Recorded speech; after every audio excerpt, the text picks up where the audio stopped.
Hey, so I'm gonna share with you my favorite recipe book. And so if you know me at all, you know that I hate to cook. Hate it. I hate it. It's a strong word and I mean it. If we didn't have to eat so often, then I could probably let myself find ways to like it and whatnot. And I'm getting better. You know, if we had to eat like once a day or something, that would be a little bit more doable. But 3 times a day is obnoxious, in my opinion. And so yeah, I've never really done it. And I have gained a lot of health problems from it. You know, I had hypoglycemia when through my teenage years and in my early 20s, and I've pretty much fixed that. I haven't had any serious spells in years, but I have had like possible spells where we're not like sure if that's what was going on. But anyway, and eczema and I don't know, problems, y'all. So anyway, I don't like I don't like recipes. I don't like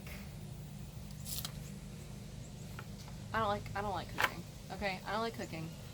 But I have found a saving grace in it all. And that is the Eat Feel Fresh.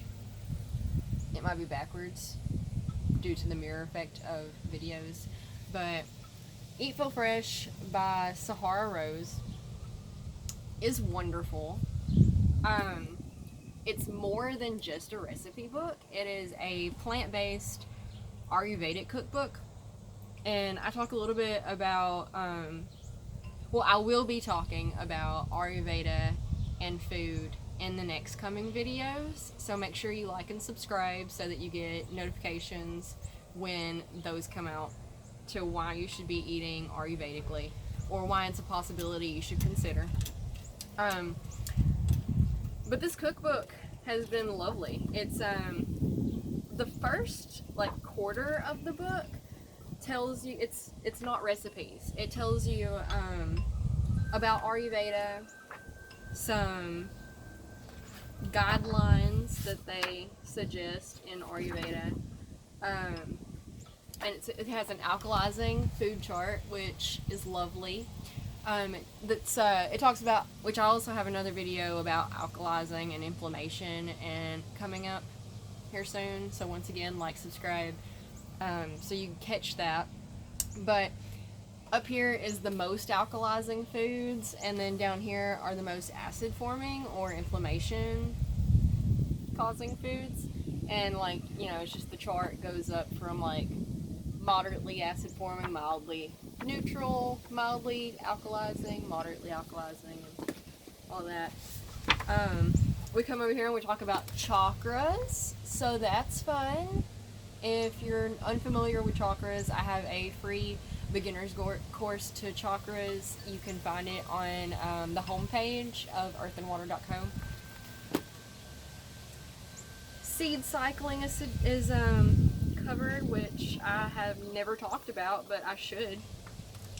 It talks about the different doshas, Vata, Pitta, and Kapha, and what they mean and what that means in food and whatnot. So you figure out what your dosha is, and then you cook accordingly. And I'll be going over all of that in future videos. I just can't cover everything in a single video, which is why you should like and subscribe, obviously.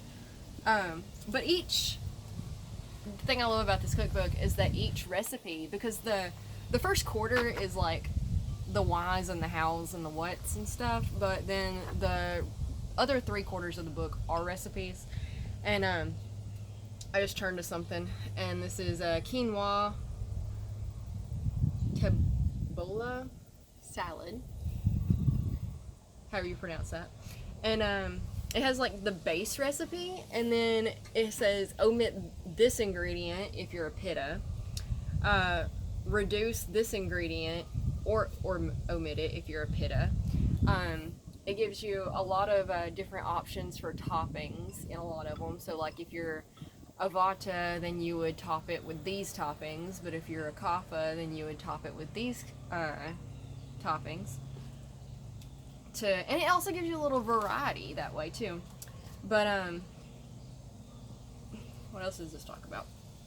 How she got into all this, which is fun. The doshas. More doshas. Oh, and there's a dosha quiz in here in the book too. So if you don't know your dosha, you can take this little quiz and figure it out. She also, Sahara Rose, she has a website. It's I am Sahara Rose at I'm pretty sure.com. Just type in I am Sahara Rose, it'll pop up. She's everywhere.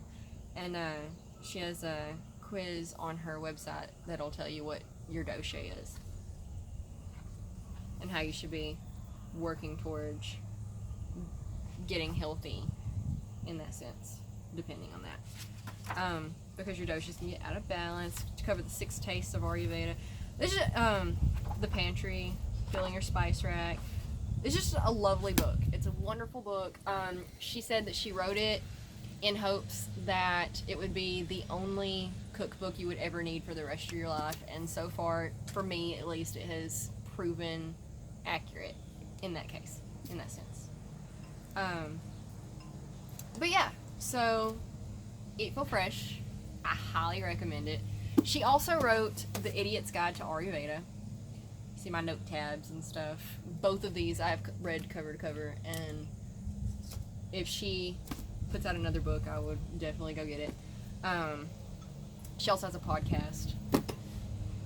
I was not endorsed for this video. These are all my personal opinions. She really is wonderful.